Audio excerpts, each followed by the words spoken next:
All right, so I have a 1995 Chevy Camaro with a vibration problem on the shifter. It's a 6-speed Borg-Warner T56 transmission, and again, it's a 1995 Chevy Camaro Z28. That's with the LT1 motor.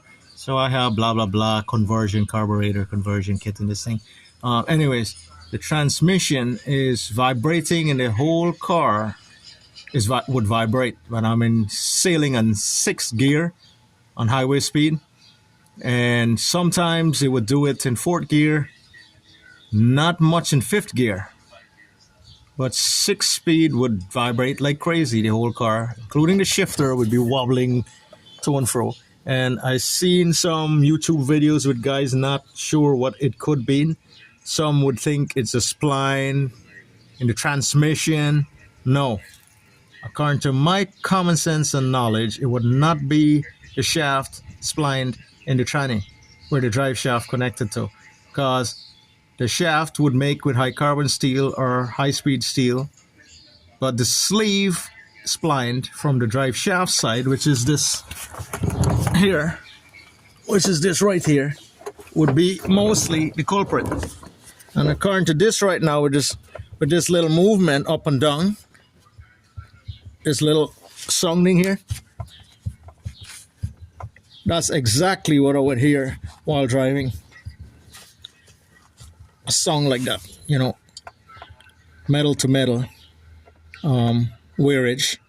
So I assume the sleeve in here that is splined on the drive shaft side would most likely wear, rather than the transmission shaft, output shaft, that is splined more of high carbon steel, very tensile material, or high speed steel, whatever they used.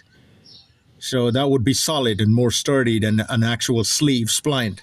So chances are, if I could find a piece from the star bearing here to just swap out from this yoke where the star bearing is here, and I'll save myself a whole lot of work. Or I may have to get a machine shop re-sleeve back. I don't know what the story is. I got to check online.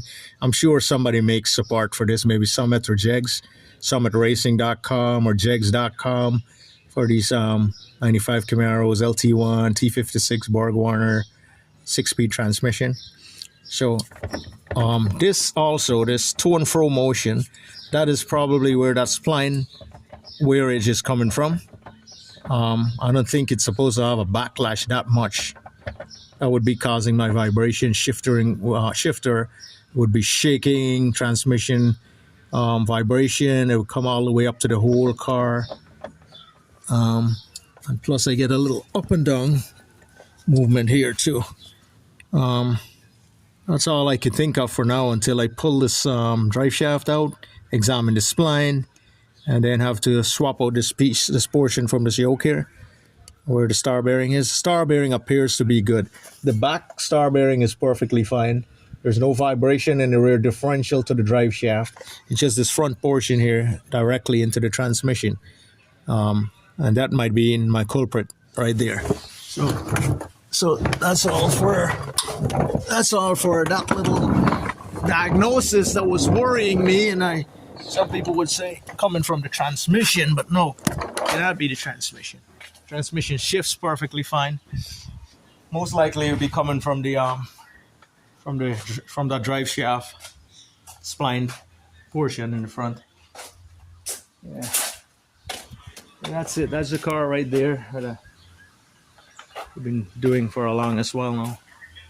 I mean, a few years I had it overhauled, and a nice 383 stroker motor in there with all the goodies that I would hate to see. I would hate to see it go down the drain for a stupid simple vibration. That's my carb conversion. Get some nice Edelbrock heads on this thing.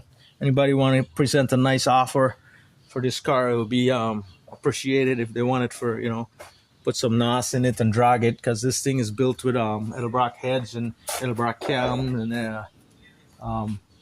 conversion carb, 750 Holley CFM carburetor. MSD in the back, hidden under the foil wrap to keep it heat out from the ignition coil in there. And it has a center force clutch for the transmission, and just that vibration I'm tackling now to get that resolved. And yeah, again, it also has SRP pistons in there and JE rings when I overhauled it.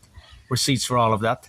And yeah, pretty much Eagle rods, Eagle stroker kit, stroker crank. So it's a well-built car.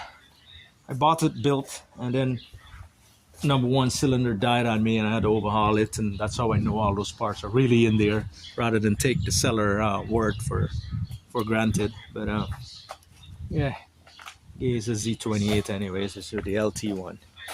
I get that painted when I did a shitty paint job in the car. All right, man, that's it. Peace out. Bye.